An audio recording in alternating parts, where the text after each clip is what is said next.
never done an interview with porn music in the background, so I'm really excited about that. So my show is not kind of it's just my usual anarchy that happens every year, and then we'll have the river dance at the very end.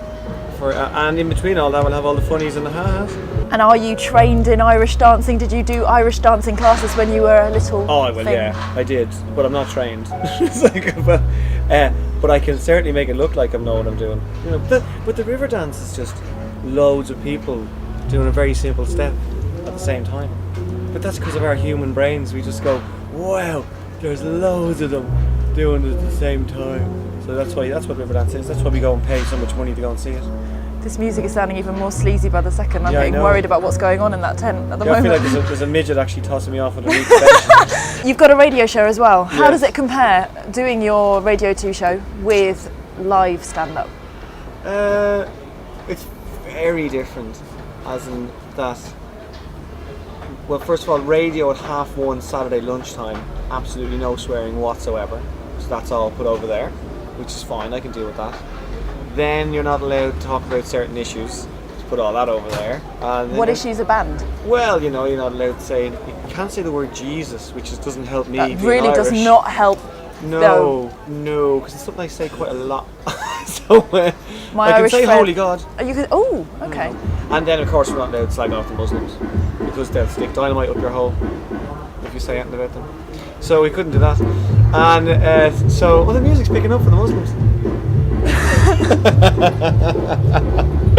Come on! All right, Allah. Because we're rich and racist now. Did you know that? Rich and racist. Yeah.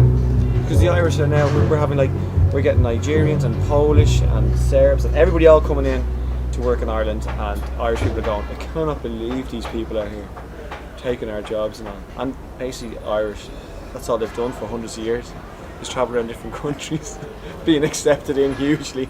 But anyway, Ireland's great. Ireland, yeah. The crack. Everyone's Isle. Oh, jeez. I got into the comedy, I was hosting a charity show for these two girls that were going away to Romania to help the AIDS babies, is what they were called, right? And only Ireland would call them that. The AIDS babies. So we're going to have to look after the AIDS babies. And I had to MC the gig for the AIDS babies. And there was loads of people, they were all playing fiddles and diddly shit, right? And I had to MC. And I went on and I was talking about women's bits and men's bits. And my mum was at the show. There was nuns and priests at the show. It was a bloody nightmare. Now, up at the Fringe, what else do you plan to go and see? I love any kind of acrobatic jump aroundy stuff. Like last year we had, there was Korean Taekwondo breakdancers. Now you would have been on the floor with your knickers with that. Unbelievable stuff.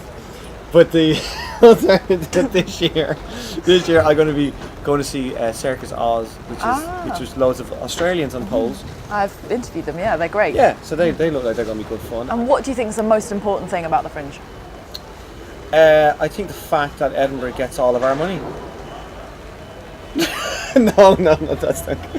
No, I think that it's the only festival I know that has so many acts from all over the world underneath the one roof, and you won't see it anywhere else. Because I've done all the festivals all around the world, and there's not this many. Because there's theatre, film, books, comedy, everything all underneath the one roof. And do you know who doesn't go to this festival? The locals. They all escape. They go, I'm not going to that shite. Started off. Even taxi men, I'm not going to that. I'm stealing a cab.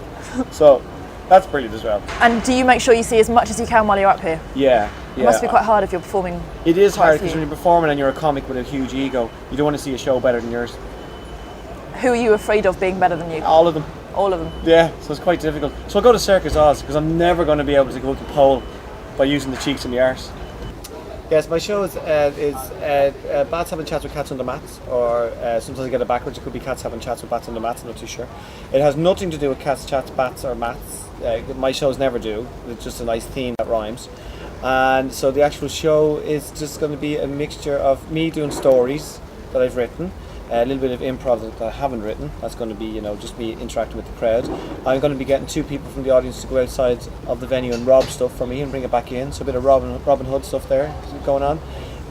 Also, we'll have a bit of river dance, at the end, finale involving me and the audience. That's all. No other professional dancers, and a couple of sticks and some false legs, and also suitcases for latecomers.